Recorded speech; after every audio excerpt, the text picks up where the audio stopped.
Thank you everyone for joining us for another Learning Lunch hosted by FormatApproved.com. My name is Brian Johnson. I'm the Senior Director of Online Education with Format Approved, and I'll be your moderator today. Today's Learning Lunch title is Switching EHRs. Is the pain worth the gain? We're joined today by Jody Harbour of Medical Mastermind. Jody is the Vice President of Product Development for Medical Mastermind, and he has a wealth of experience with EHRs in particular and process-driven technology solutions in general. You can read more about his considerable experience on your screen while I take care of some housekeeping details. Before we begin today, we're going to try something new for us in our Learning Lunch series by asking our guests to participate in an informal poll on today's subject. You should see the question appearing on your screen here in a moment.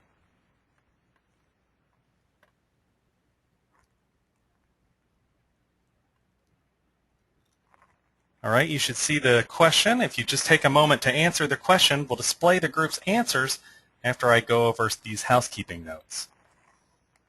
Remember that you can ask questions of our presenter at any time during today's session by entering them into the chat area. In the second half of our presentation, we will address as many questions as time allows. If we do run out of time, answers to all of your submitted questions will be posted to our website and sent by email link later in the week. Also, remember that all registered attendees of today's session will receive an email with links to both the slides and the recorded version of the event. So we often get questions from the audience about whether they can get the slides from the presentation or see a video if they missed it. Rest assured that we'll send that out to you and you'll have a chance to review it. Sometimes people also say, well, I didn't get the slides. Be sure you check your junk mail every once in a while for mass emails like that. Some systems are pretty strict about it. All right, I see we've got people voting. I'm going to go ahead and close that poll for now so we can move ahead. So here, I'll give you another 20 seconds if you haven't voted yet. Go ahead and vote now so we can get into the session. But it looks like we've got an array of answers here on how people feel about their current EHR. Some people clearly are not very happy, and others are kind of somewhere in the middle. I'm going to go ahead and close it now.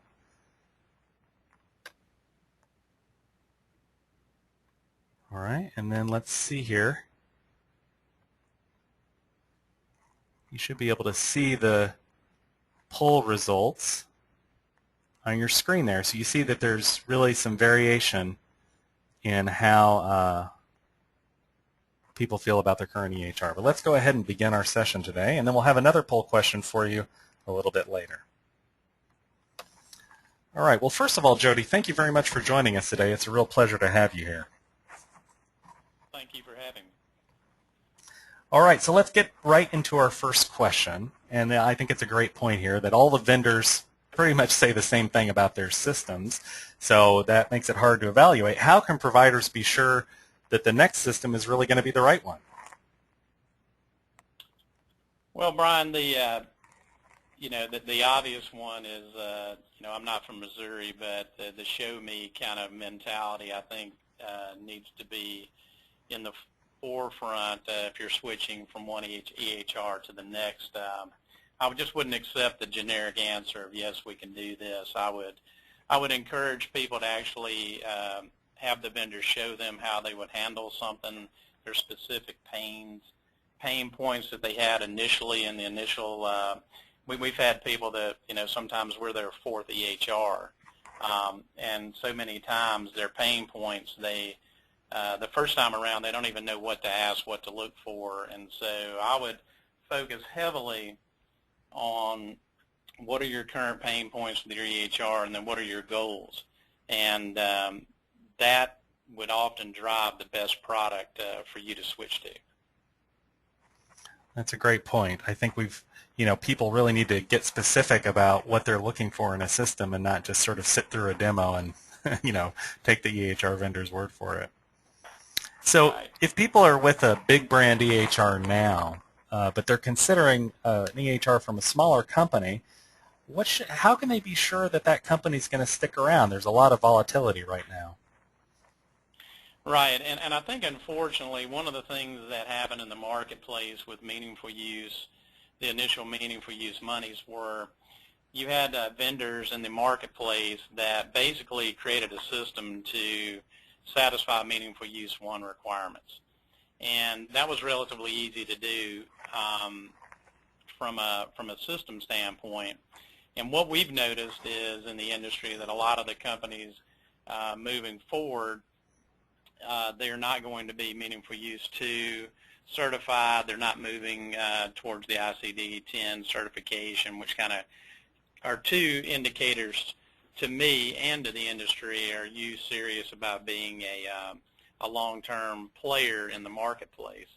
So, you know, if you invest the time to do that, the intentions of that particular vendor, I think, are relatively high as far as where they see they're going to be. I mean, there's no assurances in the marketplace.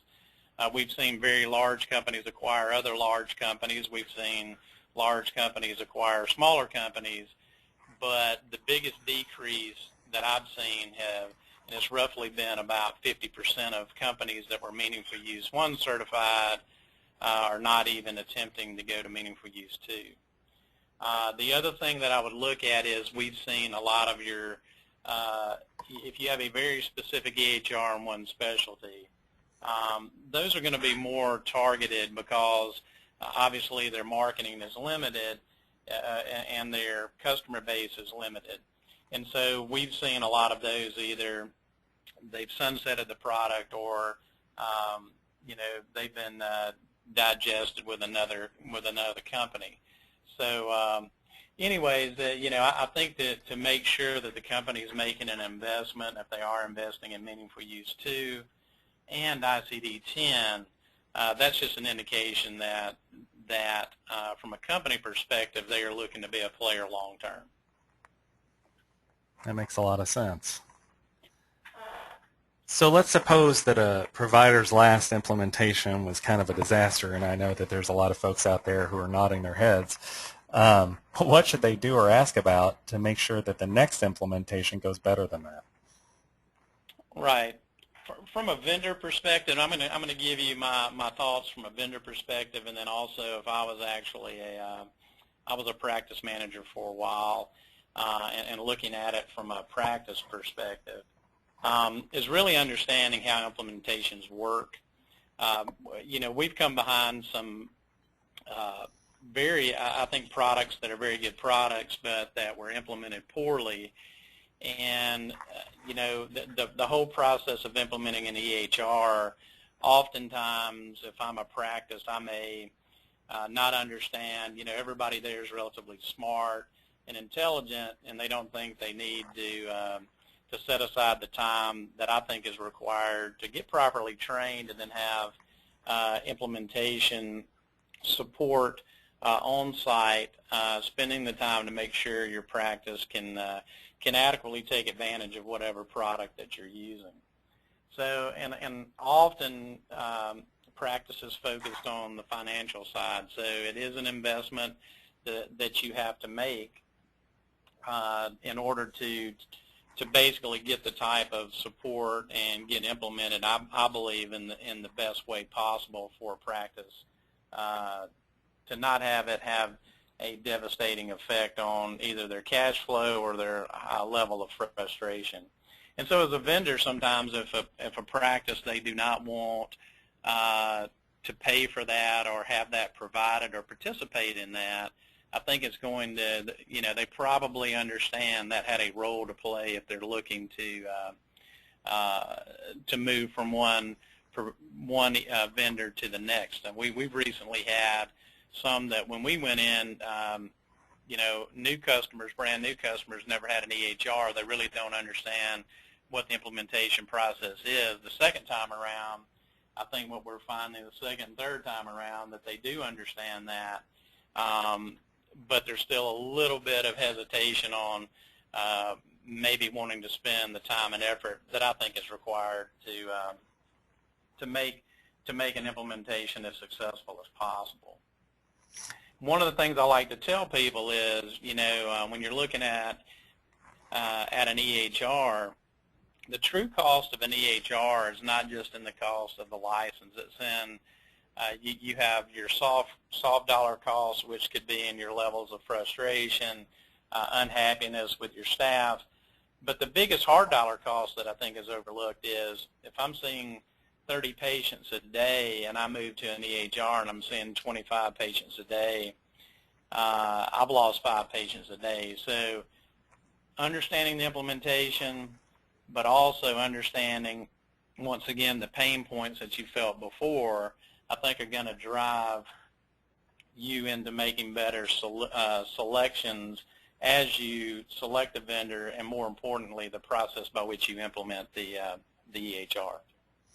So we can get more into the details maybe a little later in the Q&A, but part of why a practice might see slower or a smaller number of patients would be because they may not have customized the workflow of the EHR, or maybe it can't be customized in a way that accommodates their usual way of working. Is that part of what they need to pay attention to? Yeah, I think so. I think that oftentimes, not all, but there are a lot of EHR vendors that when they go to implement, they kind of have a solution and a process in mind that they're basically going to introduce to a practice. And I really feel that people have been practicing medicine, they've been doing that for many years, and when you walk in the door, you need to make sure that you get a solution that is going to work the way you like to work and that you're comfortable to work. And I think that's the number one thing that, from not being able to see the same level of patients, is they are being asked to do something that is not normal to them. And that type of change is much more difficult than just introducing a computer. I'm asking them to change completely the way they've been practicing medicine for many years. So you've got to take that into consideration when you're looking at, if you're looking at making a switch, you have to look at that. And we had a practice that had been on for 7 years on an EHR, and I was really amazed that if you took the time to use an EHR for 7 years, could you not work through fundamentally the issues that you were trying to overcome with that vendor. Instead, they opted to invest, and it's really kind of paid off for that group because they're seeing many more patients. They're doing it with the same level of staff, and the frustration's gone down. So it's key to work how you like to work and not work in a manner that a software package is trying to force you to work. I think that's a great point. And, we hear all the time from people who are working with EHRs, and some of them it really sounds like, it's something that a software engineer or a group of them worked on, and maybe they didn't even have much contact with real clinical practice. And so we hear a lot of complaints that way. Right. You will often find that, and I'll have to tell you, we started this a long time ago, and you have software engineers get kind of a bad rap, but they have a set of guidelines that they're needing to follow in order to make sure the documentation is audit worthy as well as protects a practice medically and legally. And a lot of times the most important piece, the patient care aspect and the actual usability of a piece of software, it was overlooked in the design. And so I think that's where I think that is it's critical that you still make sure your package is protecting you from audits and medically, legally protecting you, but it's also got to have a component that can be flexible enough to work the way that your practice wants to work. So you've alluded a little bit to some of the disruptions that can happen during an implementation. What can providers do to keep those disruptions to a minimum, and what should their expectations be of the vendor? Right. So, one of the first things that I would ask is, what are you going to do, and what has been your track record in your implementation process to minimize those disruptions? And if somebody ever tells you that's never going to happen or don't worry about it, I would be concerned about that answer. I've seen cases to where people have gone in and they've tried to do everything remotely, and then say we're going to go implement and, you know, go ahead and see a 100% of your number of patients today, and that's just kind of blown up in their face, quite honestly. So the implementation process needs to make sure that you are aware of where you're actually at as a staff as far as what your level of training has been. Have you done a dry walkthrough, which I highly recommend? If you start getting backed up in an area, that you have a provision that will enable you to continue with your patient flow, and you can obviously come back and address kind of your bottlenecks as part of the long-term implementation piece, but focus on patient flow, making sure you have provisions in there that will allow you to see your patients, don't get backed up, don't get a bottleneck, and make sure that's built into your implementation process, and that whoever's implementing you understands what those are, can share with you circumstances of how that's happened. I'll tell you personally, I walked in one day and we were checking on a client, and their front office staff was overwhelmed. It was the way that they scheduled, that they like to schedule their patients to come all in at one time, and then they would see them throughout the day.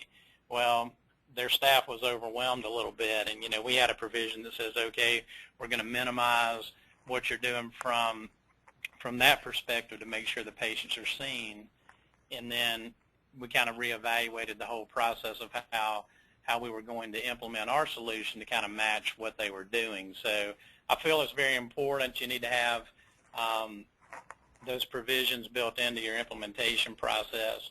And then, you know, one of the things that I think is that kind of drives the higher level of frustration and fear is so many times EHRs were put in, and obviously cash flow from a practice was affected. And so that is a very specific goal and provision that needs to be in place when you're implementing, to say, how are we going to address this and make sure that we're not going to have any type of cash flow disruption, because while you can continue to customize and tweak an actual software installation and have people working with you, the only way you're going to do that is if they're continuing to get their cash in, and you start affecting the cash flow of a practice, you're going to have a huge problem. And then you may make decisions that long term you're going to be addressing because you did some things in the short term, and it makes the process kind of elongated. And so I would just make sure that the vendor that you select, they understand what those are. They can give examples. They can understand your concerns, and then make sure that your implementation plan has the ability to address those concerns and be flexible enough to you know, to provide you the easiest path forward from day one using your EHR. Well, we're going to go ahead and send out another poll question to our audience, and we thank them for being guinea pigs as we go with a more interactive approach here. So I'm going to go ahead and launch that question and then follow up with Jody while we wait for people to answer that question. So you should be able to see that poll question now. Go ahead and vote if you would, and then we'll share the results with our audience. Jody, so is it the case then that you can have an implementation without really a serious disruption of cash flow? I mean, obviously there's going to be some disruption involved in something as serious as putting in a new system, but the expectation should be that the vendor should be able to work with you and address that? Yeah, I mean, I think that is probably the number one area that when you're implementing, you should be working and make that be a goal, something that that is present in your whole process, your implementation process. You can do that, but you have to have provisions to make sure that everybody in the practice and who's implementing that understands that our goal is to minimize that as much as possible.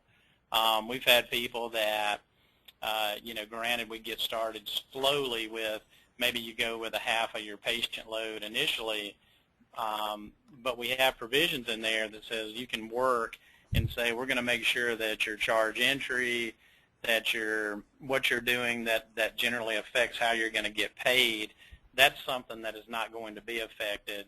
And then we can work backwards towards how well do we perform for meaningful use. As an example, I don't recommend cutting on all the meaningful use edits the first 2 weeks when you're trying to use the system. You want to get people acclimated to it. You want to be focused on making sure the patients are seen, collections are taking place, that the claims are going out the door.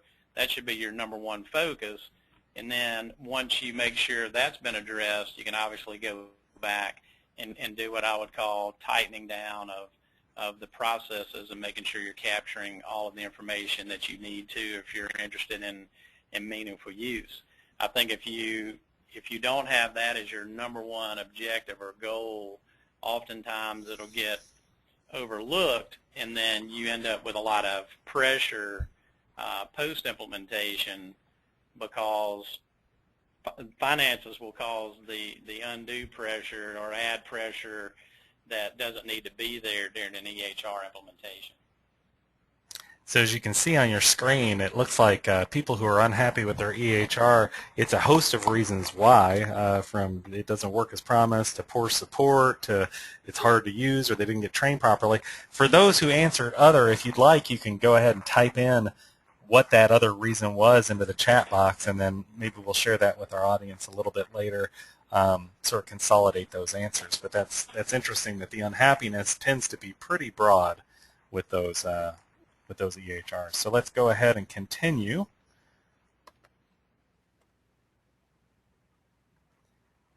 So what should providers look for in terms of the contract? You said you were talking about the provisions that people need to expect from the vendor. What do they need to have in that contract in case the system doesn't meet their expectations? Well, and looking at those results is kind of interesting, because so often, I saw all of the above there listed within those, and there's clearly is an expectation level that's set during the sales process, that whether it's poor training or support after the fact, or does the system actually work like it's promised.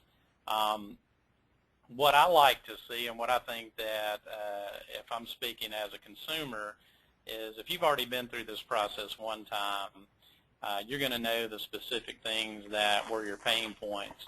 And I think it's fair to ask for an addendum to be put in the contract that at least says where you can, put that in there that says these are the things that my expectations are these. You're going to have to meet this level of expectations. It does two things. From a practice standpoint, it protects you, but also your vendor as well knows exactly what those are, and they're spelled out. So oftentimes your contracts are, and you have to have it in there, it has a lot of legal speak around licensing and indemnification and those type of things. The practical piece of a contract should be, this is what I'm expecting to get, and are you able to provide that for me? And if that's not as specifically spelled out, your concerns, and it doesn't have to be every single one, but you obviously have reasons that you're moving off of an EHR, you've had a bad experience, you need to be asking within the contract to put those in there to establish basically your service level agreement that you're looking for that'll bind that contract. And you can add, addendums to contracts for those type of protections. Like I said, we want to see those same things from a vendor perspective. And then I think most vendors are going to allow you to get in to have some type of an opt-out. And I would ask for that, to be able to say, what happens if we get down the road and, we just decide this is not the right product, it's not doing what we need to do as we move forward. And I think it's fair to ask from a vendor, hey, will you give us the ability, if you can't meet your obligations moving forward, we're unhappy with this, and, you haven't been able to address it. Obviously, you have to give the vendor an opportunity to address it, but you need to be able to express it, give them an opportunity to address it, and if they can't address it, then obviously be able to opt out of your contract. And just depending upon how you purchase your system and what that looks like, the contracts could be different. But, the last thing that you want to do is significantly put a key piece that basically comes in is going to run your practice, so to speak, and you don't have a way of getting out of that if it's not working out. So set your clear expectations. Your vendor will like that. And then make sure if things aren't addressed in a manner, have a process to follow to enable you to get out of that contract. Well, that's great advice. I want to add that people have followed up and given us some of the other reasons that they're unhappy with their EHR, and it's kind of interesting. If there's one reason that's bubbled to the top, it's that their EHR, they can't get it to integrate properly between, say, a clinic and the hospital system that they're a part of. And I'm sure that that's a big issue for a lot of people as hospitals and these groups are buying up smaller practices, which we hear a lot about in the industry, that's got to be, they've got incompatible systems and now they can't get them to talk to each other. I'm sure that's a major source of frustration. Yes, it is. And kind of fairness to all parties involved there was a big push, obviously, to create or for providers in this country to move to an electronic health record, with the whole idea being provisions for interoperability. Now, I will tell you that regionally, some regions are much stronger than other regions in our country, to where there's an infrastructure put in place and a set of standards that can be followed. I will say the one promising thing, there's a lot of things about Meaningful Use 2 that are not nearly as promising, but one of the nice features about that is if your EHR vendor becomes Meaningful Use 2 certified, then there is a standard in order to share information and selectively consume and selectively send information to HIEs, hospital systems, other EHRs, that was not prevalent or a requirement for practices, for vendors in Meaningful Use 1. And then what you ended up with were regional HIEs and all these organizations that actually had their own standards for interoperability. So interoperability, I do think, is going to greatly improve. But once again, if you were with a system that had no intentions of moving forward, that would be obviously one of the areas that would not be at the forefront. There are large national interoperability networks that are being put in place that's actually going to assist with that greatly, but you're going to need to make sure, does your vendor have the ability to participate in those? What are their plans as far as their internal plans to participate? And then, where do they stand with their overall ability to communicate with labs or hospitals or other practices? So there's going to be a wide array of answers from vendors as far as what their internal processes are and capabilities, given that there were 700 and now it's down to 300 or so, and they think that's going to go down to between 1 and 200 before it all kind of settles out. That is a major concern, and that's been one of the kind of the downfalls of, even though everybody's on an EHR, it's like, hey, how can we communicate? So I do think standards have been created. You need to make sure your vendor is adhering to those standards and will be participating in these national networks as well as regional networks. And if they do that, the hospital systems, they're going to be participating in those as well. So they have their requirements from a hospital system perspective to do that. So I think you'll see this greatly improve over the next 12 months. because it's a major requirement as we move from let's get you on an EHR to, hey, let's be able to participate and actually share meaningful information. And that's why the number of vendors is actually shrinking, is you have to make investments in that. Well, I think that's a great point, and it's one of the things that's kind of strange about the way that we've rolled this out in our country is we sort of rolled out EHRs everywhere and then set standards to some extent, and so then you get this winnowing process where a lot of those smaller EHRs, or not even all of them are small, but that aren't prepared to actually invest and stick in it for the long term, that they're Right. falling to the wayside. Correct. So there's a lot of noise out there about switching, and obviously EHR vendors are all going to have their own perspective on it. But where can providers get reliable, unbiased information that will help them make a wise decision here? Yeah, I think there's obviously as we look through this slide, you have obviously some industry blogs. Yeah, those are really good news sites from your healthcare news. That at least is going to give you an idea of who's participating and what's going on, what's new. And then those comparison sites, I mean, that's kind of providing comparisons of certain EHR providers that it's unbiased. They have their criteria. Each of them has their own set of criteria that they're looking at. But I think you can read through that. And then obviously you have your ranking sites there. I mean, those are a couple that have a pretty good reputation as far as providing some good input. And then lastly, one of the things that I encourage is, you're going to run across other providers as well. And similar, maybe within your specialty, you may see them at the hospital, et cetera. But, I would add one additional place, and that would be, asking your peers, what they're seeing, what they're using, what their experiences have been. Because I think that the independent views that you have in a lot of these places, they're going to get you in the right direction.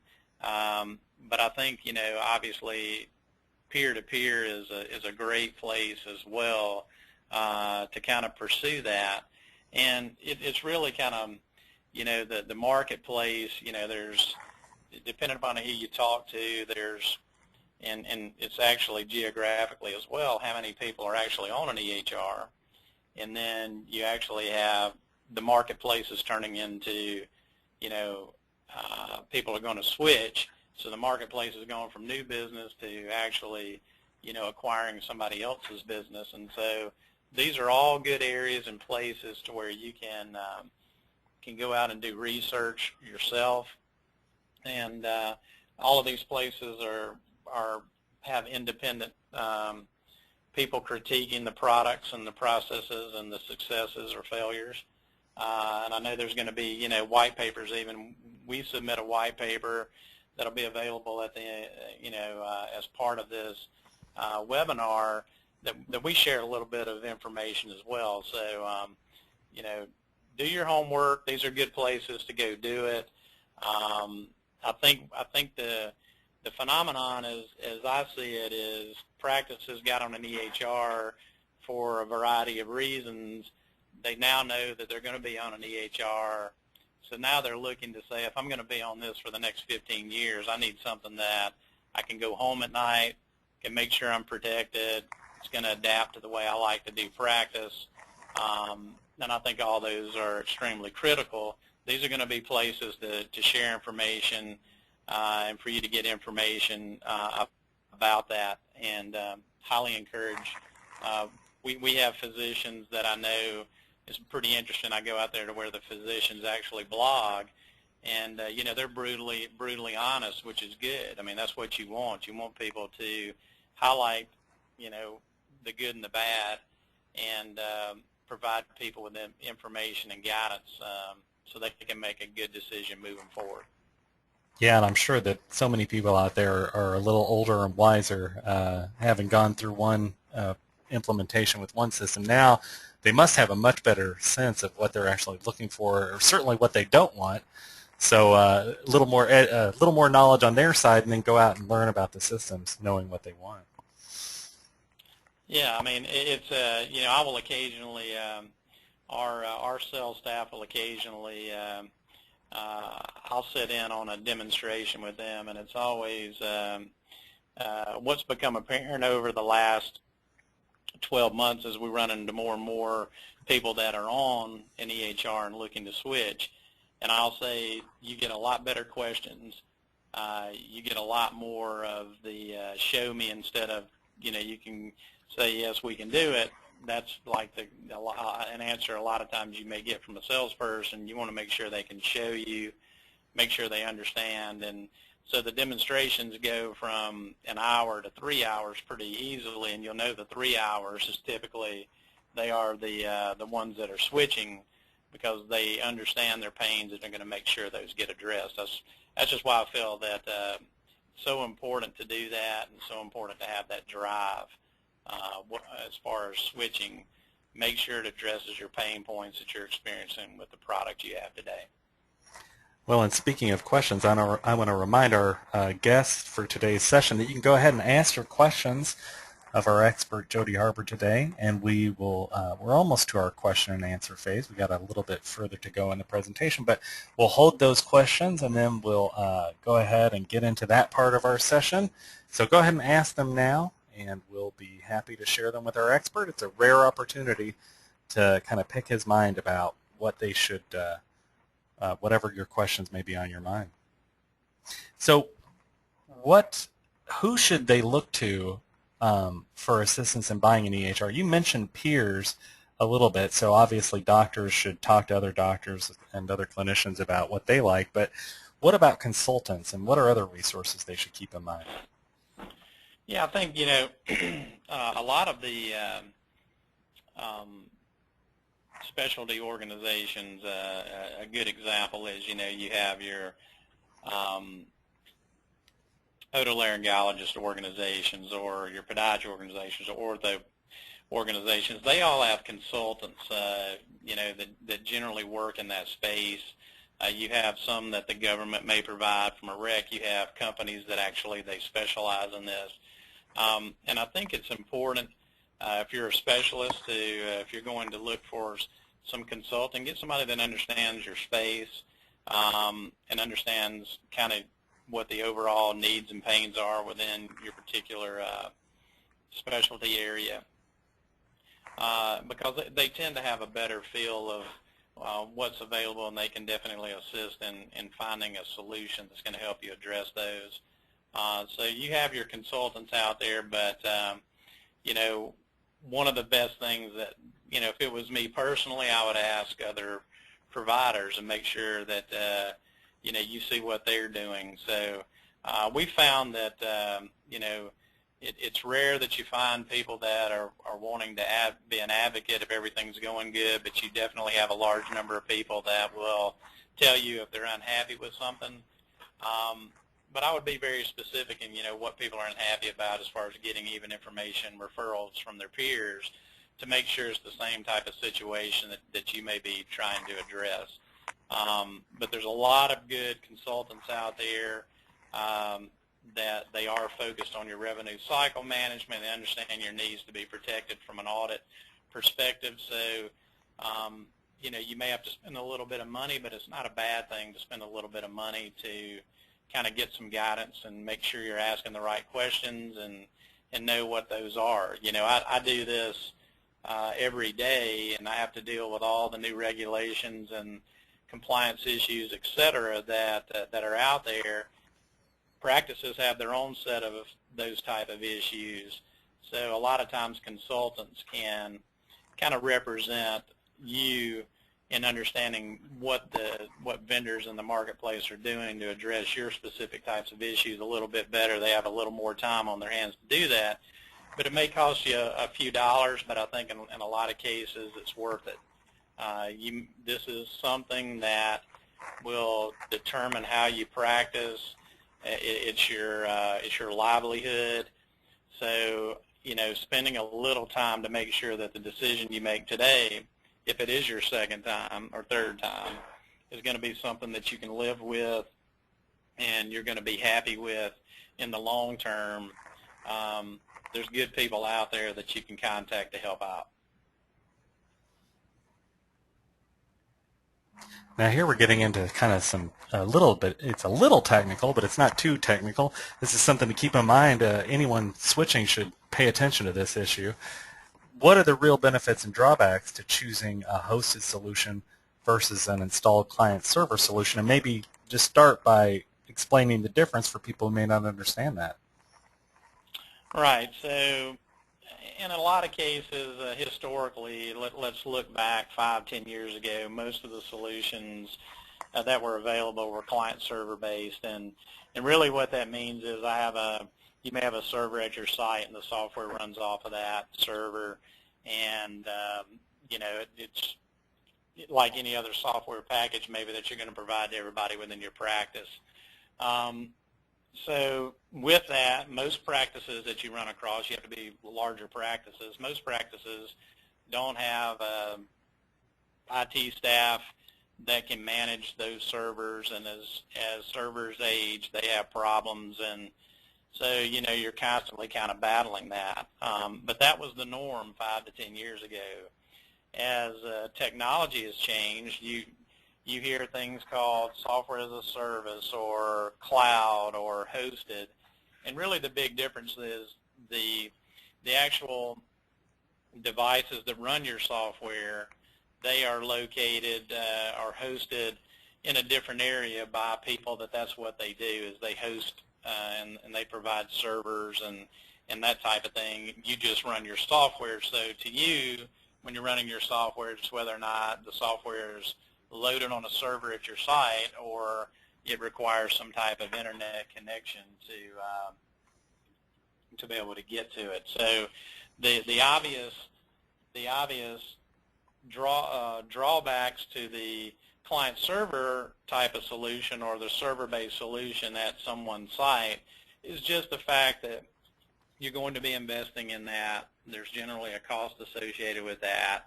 Ongoing, you're going to have to have provided or provide from an internal member of your organization someone to maintain and keep the server running properly, et cetera. And the benefits kind of a hosted solution, you basically eliminate that type of a cost within your organization. Your backup, disaster recovery, those type of things are handled for you. But the downside of the hosted solution is you're going to have some mechanism. And what we often recommend, we offer both solutions at our company. You can have it at your site, or it can be hosted in the cloud, whatever you want to call it. And if you have poor internet service in a particular area, or if you don't have the ability to provide redundant internet service, then obviously a server solution is going to be a better fit for you. The one thing that I will tell everybody, and you may have already submitted for Meaningful Use 1, and there was a question in there about doing a security risk analysis. And I'll just remind everybody that one of the reasons people are looking to move to the hosted or the cloud is the requirements for actually, if you do that analysis, the requirements for that are substantial, and there are things that you're going to have to put in place that you probably didn't have in place. And a lot of people that we've talked to, they didn't even really have a true security risk analysis report. And I will tell you, a lot of times the way these government programs work is they're going to give you the care to go do something, but in a lot of cases they may come back around and say, well, here's kind of an area, do you have it? And that happens to be one of the main things that's being audited right now for Meaningful Use 1 is the security risk analysis. So I would just tell people moving forward that it's not an easy thing for a practice to do and provide, and the security that's required, et cetera, to host it yourself. So that's why the cloud, I believe, has become more popular. Is typically all those provisions, wherever it's hosted, they have the ability to do that. But, like I say, we have a mix of about 70-30. 70% of our clients are hosted, 30% are in the client-server world. So we do support both. There's obvious reasons to do one or the other. But one of the bigger reasons, I think, is surrounding the HIPAA guidelines and your ability to adequately provide the level of technical support within your organization, or actually go and pay for that, that's going to be required moving forward. So there is a cost associated, obviously, with that. There's generally your hosted solutions. That cost is embedded in what you're acquiring from them. So each individual, there's pros and cons. Each individual is going to be able to make the best the solution that's going to be the best for them. They'll make that decision. But I would encourage people to spend some time around the requirement that a lot of people, I think, just checked off and said we had one. That was something that the practice actually has to do, and not the EHR vendor. I would ask them to read that, and I think that'll at least there's good reasoning at why people are looking to the cloud if you do that. Yeah, that's a great point, because we talk to folks like Jim Tate, other people who help practices when they do get audited, and he said that the number one reason why people are getting into trouble is because they did just what you said, that they checked off the box, but either didn't get one, or they didn't do it the right way, or they just, some folks just assume that the EHR is automatically self-assessing, and so that's really something people should keep in mind. Right.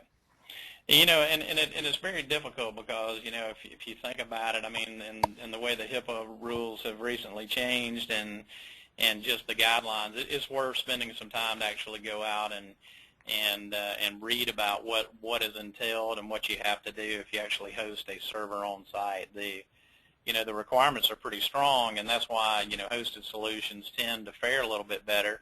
But even with a hosted solution, you still have to fill that out. And that's the practice's responsibility. And, there's obviously nice spreadsheets and processes that you can follow that will help you prepare that. But, we ran across so many people that they didn't understand the question, and they just selected the box. And guess what? Now that's the number one thing that they're coming back on. So, I think moving forward, the hosted solution works out a little bit better. It's easier from an interoperability standpoint. If you actually want to talk to your hospital or be a part of a bigger network, that's generally easier done if you're belonging to something that is a little bit larger and has those capabilities, instead of something that has to be built for an individual practice, and you have to provide that at the practice level. But if you don't have good internet, it's a moot point. So what's reasonable for providers to expect in terms of improvement after they've done the implementation? So they've got it set up. Then what should they expect? Right. So, we get asked all the time, hey, am I going to be able to see more patients? Can I do my charting documentation faster than on paper? That was a common question that we were asked. And I often tell people that that's not something I'm going to sign up and say that a good EHR is going to provide you. I will say that what the end-to-end process of patient care and what you have to do around a patient, your internal office processes, they should be improved and a lot more efficient. And that may be in managing your referral process and managing, could be documentation flow between practices. It could be from an eligibility standpoint. There's a lot of things that take place within a practice that are not directly just documenting the actual note. So you should expect that your patient satisfaction and your internal office processes should be improved. They should be more efficient. And then the overall amount of time, if you actually use an EHR and you don't fight it, what we find a lot of times is people that fight it, they have a much harder time with an EHR than people that don't fight it. I mean, that's just kind of a natural thing. But if you take your time, we've seen some significant, what I would consider significant increases. I may be able to see, if I have a morning clinic, I may be able to see 2 to 3 more patients because I'm taking advantage of an EHR that helps with overall patient flow and what's going on. So your expectation should be, I'm not doing charting for 3 hours afterwards. I'm not having to take charts home. You should be able to expect to spend a reasonable amount of time, an acceptable amount of time that's obviously less than what you're doing today in actual overall charting of patients' charts. So that would include reviewing labs, making comments, looking at referrals, any documentation that comes in, and actually documenting the visit note. That amount of time should be reduced if you've actually implemented and spent the time, the time that's necessary to do that. And oftentimes, that could be as early as 3 weeks. It could take 2 months to where you've actually got it to the point to where your overall amount of time that you're actually having to spend documenting actually is reduced. And then, the biggest thing is, everybody asks for templates. Everybody asks for, what do you have in this specialty? And what we found is if a provider that's been doing something for a long time and they have their own style, their own way of doing it, and I introduce to them somebody else's template, somebody else's exams, somebody else's treatment plans, and it's not their own, they have a hard time with that. And that actually, even though in a lot of cases people thought, hey, that's going to jumpstart the implementation process, I find that long term, if you take the time during your implementation and you have an easy way to always be adding to your knowledge base, and you're doing it your way, in your words, you have a much higher probability of trusting what it is and providing good patient care, something that you're going to be comfortable with. We're not changing dramatically the way you like to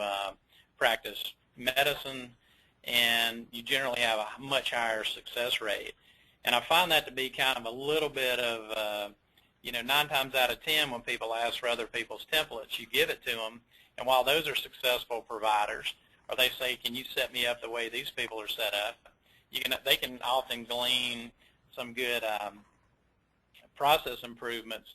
But when it gets down to the pure documentation, providers like to document, they like to see patients, they like to do things that in their own way, and you need to make sure that the system is going to be able to accommodate that and provide a solution that's going to enable a non-technical, non-computer using provider the ability to get on board with an EHR, use it effectively, and add a few patients to each of their clinics as they see fit. All right, well, we have a little bit of time for questions and answers. Before we get to those, or actually while we're doing it, we're going to push out one more question to our audience. I'm going to go ahead and share that. If you could go ahead and vote, we'll start in on our questions, and then we'll share the results with you. But let's see here. So here's a question that a couple people have asked different ways, Jody, and that's how is data conversion from the old EHR to the new handled? That's something that is it's kind of a little bit all over the place, quite honestly. In a lot of cases, the vendor's going to be able to provide data in an industry standard type of a format that once you leave one provider, they're going to be able to provide information in a format that's easily acquired and imported into another EHR. You do have cases to where some of those vendors actually charge a hefty sum for that, and that's what that's the other thing that I would, going back to the contract, I would make sure I would put in my contract that if you leave, you're going to know what those costs are inside your original contract. That seems to be the number one deterrent for getting all the information out of one system and moving it into another system. There are some systems that basically the best you're going to be able to get out of the system is simply your demographics, maybe your demographics and payer information, but a lot of the work as far as templates are concerned, you may have set up templates or your favorites or even the notes, your problem list, things like that, they're just not going to be able to provide. So that is really vendor specific. I can tell you from our perspective, we pretty much do everything that we can do to bring over as much information as possible. But the positive thing that I will tell you is moving forward with the new requirements for Meaningful Use 2, everybody's going to have the ability to generate everything that they need. And once they generate that data, they'll be able to send a file to another vendor, and they'll be able to take in all that information. So that is something that is addressed within Meaningful Use 2 that was not addressed in Meaningful Use 1. We have yet to run across a vendor that we couldn't get at least patient-specific information on, but just depending upon your vendor, your clinical information, some of those are going to be, you're going to get quite a bit, and some of those they just don't have the ability to actually send you anything that makes sense. So that is a little bit of the negative of switching. If you have a bad EHR today and your data is not captured in a meaningful way, then when you move that data to another system, it's going to be difficult for them to actually match it up. But we've never run across one where you couldn't get the basic, your patients and the basic information about the patient from one system to the next. Well, Jody, you can see on your screen there a nice endorsement of the presentation. It's definitely been useful to people, so we thank them for participating in the poll. I'm afraid we are out of time, but so we had many questions from people that we didn't have time to get to, but I want to stress again that don't worry about that, because we're going to send out a written follow-up to this, so Jody will have a chance to answer those questions and address your questions and concerns in writing. So thank you very much for joining us today, Jody. Obviously, it was very informative for people. There's a lot of questions that clinicians have out there about this topic. Well, thank you, and I appreciate it, and thank you for the time. Well, remember that we're going to send out a follow-up with answers to your questions. To learn more about Medical Mastermind, please visit www.medicalmastermind.com. You can learn more about their EHR practice management and billing software. I'd also like to thank our attendees. Great questions. We didn't get to very many of them, but remember that we'll send out a follow-up, and you'll have links to both the slides and the video recording of this session. So keep your eyes peeled for that. If you don't see it by the end of the week, certainly check your junk mail or give us a call or email us at ForMed-approved, and we'll be sure you get that. For comprehensive training and meaningful use, register for ForMed-approved Certified Meaningful Use Professional course. The course covers the requirements for both Stage 1 and Stage 2 of meaningful use for both eligible professionals and eligible hospitals, along with clinical quality measures, HIPAA considerations, and more. With Stage 2 rapidly approaching, there's a lot of people who need to wrap their arms around what's coming, and this is a great course to learn that. You can visit the URL on your screen. That's www.formadapproved.com/education/courses_cmup.html to learn more about that course or register. Visit formadapproved.com to learn more about our upcoming learning lunches. If you look at the bottom of the screen, you'll see the Learning Lunch button on that homepage, and that'll take you to our upcoming webinars where you can learn more and register for those events. Our next Learning Lunch will air tomorrow. That's November 13th, and it has the title of 5 Easy Ways to Engage Patients Using Your EHR Patient Portal. So there's another important part of Stage 2 that you can learn more about tomorrow.